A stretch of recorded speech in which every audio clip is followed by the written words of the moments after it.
Hello everyone, this is going to be another Tower Rush video, this time on Twisted Meadows versus two random opponents with very similar looking names. I have no idea how they did that.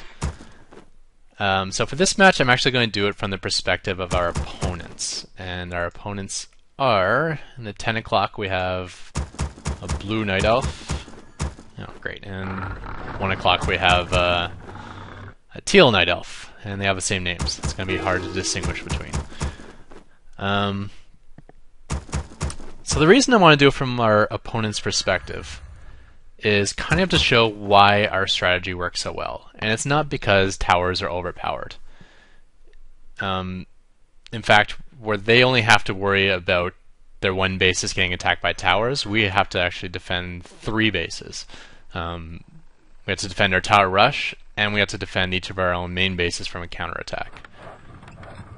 And if done properly, they can either overrun our towers or overrun one of our main bases. And it's really not that difficult if you know how to do it. So I think why our strategy works so well is basically the knowledge we have that our opponents don't. They know standard Warcraft 3, where we know Tower Rush. And we know that this game is going to be a Tower Rush game where they don't. Unless they have map pack, in which case they'll get about a 2-minute warning. Yeah, so I'll speed it up here. Yeah, so at this point in the game, usually they're doing the build order in thinking about what units they're going to get, what unit composition, what they're going to go creeping, what sort of harassment they're going to do.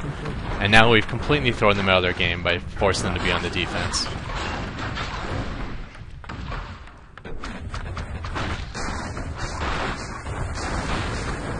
So they come in with 2 heroes and AOW.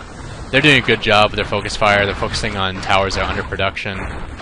We're not doing a good job. We're actually focusing this AOW that's getting repaired. We should be focusing on heroes first, then wisps, then the AOW. But we've burnt a decent amount of mana. I think both our heroes are dry. Yeah. We got the AOW down, but we weren't able to get any towers up, really. We just got the 2 watchtowers. New ones are all getting focused and destroyed. Yeah, so they're doing pretty well at that. If I remember right, these 2 opponents actually had really high APM, which isn't a certainty, but usually means they're pretty good players.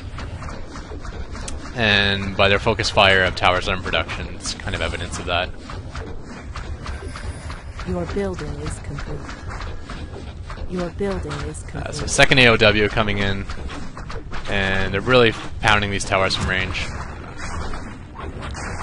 I'm not sure what armor type buildings under production are. I have a feeling that they're unarmored, so they take double damage from archers. We don't get any towers up, but we did buy enough time for my partner's hero to come out, so he's able to kill one hero and chase off the other, leaving this AOW to fend for itself, which is definitely not good. Your building is complete.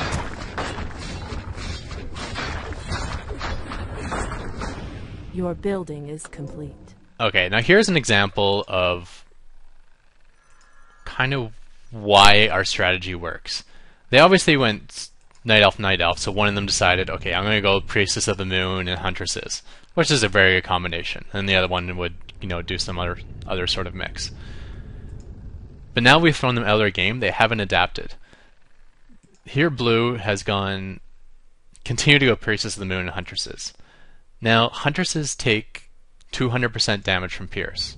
Elementals do Pierce, Burrows do Pierce, Watchtowers do Pierce, Arcane Towers do Pierce. Basically everything we have does 200% damage to Huntresses. So that's a horrible unit to use against a Tower Rush. Meanwhile, he has a Hunter's Hall and 2 AOWs. You know what you can build from with a Hunter's Hall and 2 AOWs? Ballistas.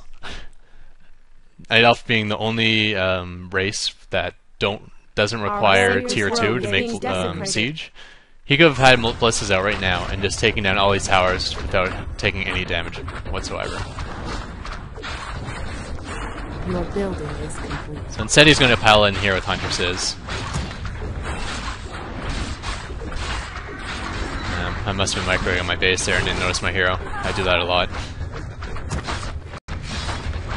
And here we go, 200% damage, these Huntresses. I mean, yeah, they're taking our towers, but at the same time, that's 2 Huntress corpses there.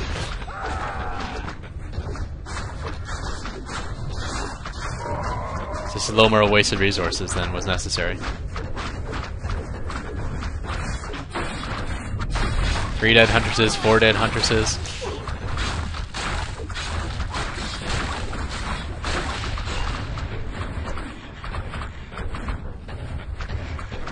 So instead of just coming in directly with ballistas, he's lost about, or Huntresses, about 200 gold? I don't even know. About 800 gold worth of resourcing.